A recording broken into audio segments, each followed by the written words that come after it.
Just Seen It is made possible by Adobe and the Adobe Creative Cloud, including Adobe Premiere Pro, Photoshop, and After Effects. More information is available at bit.ly/AdobePTV. Milo is a slave forced to fight as a gladiator. He falls in love with Cassia, who is engaged to a corrupt senator. What is your name? My name is Milo. Tomorrow we fight. But when Mount Vesuvius erupts, he must fight to save her in Pompeii. Hi, I'm Salim. I'm Liz. And I'm Sean. Next up is Pompeii. We've all just seen it. Salim, what'd you think of this volcano of a movie? It's more or less a hodgepodge of genres and tropes. It's essentially an okay gladiator movie and an okay disaster movie kind of combined together. It almost reminded me of like a B film from the 50s, where like a gladiators and, you know, damsels in distress and evil people in power, and it was silly. This seems to be a recreation of Gladiator. Yeah, I'm much. sorry, this is Gladiator, and then we throw in the mountain erupting at the very end in the third act. And even Gladiator was recycled from movies like Spartacus, but exactly. I think it's clear that Gladiator was the movie they had in their mind because we have scenes lifted straight from that film. That's just because you know very few films with gladiators in them. I don't think this is like a derivative of Gladiator. It's just a silly movie that happens to involve gladiators. I think it has the same plot. But it's maybe Conan the Barbarian because he's a little kid. That's what I got more so, is that it's just derivative of those types of movies. Right. Because especially the very beginning of it. This guy, his whole family gets destroyed, and he becomes a gladiator slave. Oh, I wonder if he's going to be able to get his revenge before Pompeii gets Of course. Because let's not forget the film's called Pompeii. Exactly. It's not called Gladiator. And calling the film Pompeii, we're all just waiting for that mountain to erupt. Which we as audience members are going, it's going to erupt sometime, and so you've got to fill in the first hour and a half with a story that's not very interesting, and the characters are not very complex. And they're not very complex. They're fun at times, but if you take any time to really dive deep into these characters, you'll recognize lots of inconsistencies, and it's just the dialogue was extremely trite and didn't have any punch to it. It was just very cliche. How did you do that? I asked him. My people were horsemen. Were horsemen?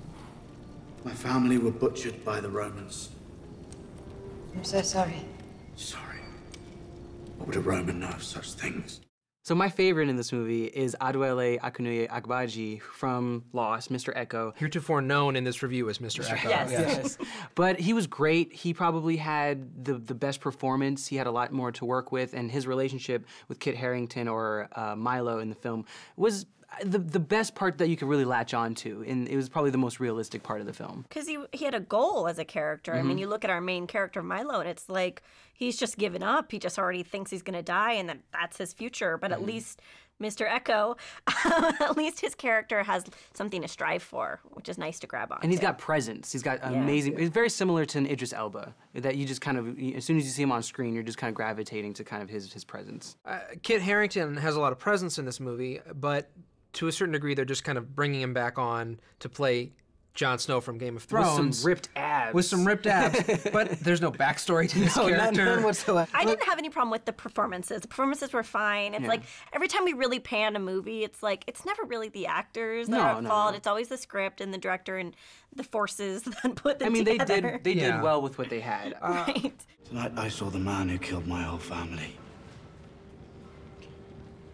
Perhaps the gods spared me for a reason. The Romans took my family from me 20 years ago. This brings us to the guy who put this all together, Mr. Paul W.S. Anderson, not to be confused with the other Mr. Anderson. Yes. Not Neo from The Matrix. From The Matrix, exactly. I consider him the American version of the German director Uwe Boll, who for some reason still gets money to make really terrible adaptations of video games. Yeah. And in much the same way, somehow Mr. Anderson is able to get money to make these not so great movies, but they do make money. Because they're popular. They are popular. They do make their money back, and he still keeps making these over and over and over again. Surprisingly, not with Milo Jovovich in this one. Yeah, he's directed 3 of the Resident Evil movies, Alien vs. Predator. Alien vs. Predator is awesome, so I don't want you to say anything bad about that movie. All right, okay. At least this is not an adaptation of a video game or a sequel. Exactly. Which is nice. Yeah. It's nice that he's working from original material. It's not his worst movie. It's not, definitely. I think what he lacks in writing or having good characters in his films and really developing characters, he does make up for to a certain degree with spectacle. And scale. When you look at the special effects, though, they're just kind of okay. Kind of okay, yeah. They're basically like recycled from 2012 and Armageddon and all these disaster pictures. But what I think is most upsetting about this movie is that when you think about Pompeii and you think about all these horrible, horrible like incidents that occurred where people are burned to death and moments are frozen in time, and what we're left with is this film. Pompeii will entertain in shoots and spurts, but ultimately should be enjoyed from the comfort of your own home. Stream it. In 79 AD, Mount Vesuvius erupted, and in 2014, you should not see this movie. Skip it. I can't recommend that you Pompeii for a ticket to this movie. Skip it. All right, our votes add up to half a ticket, which is a skip it for Pompeii. Cheers! Ugh, such a Pompeii. I can't recommend that you Pompeii for a ticket to see this movie. I'm sorry. AJA Video Systems, proud supporter of Just Seen It, offers a wide range of professional acquisition and post-production solutions. Learn more at aja.com/PTV.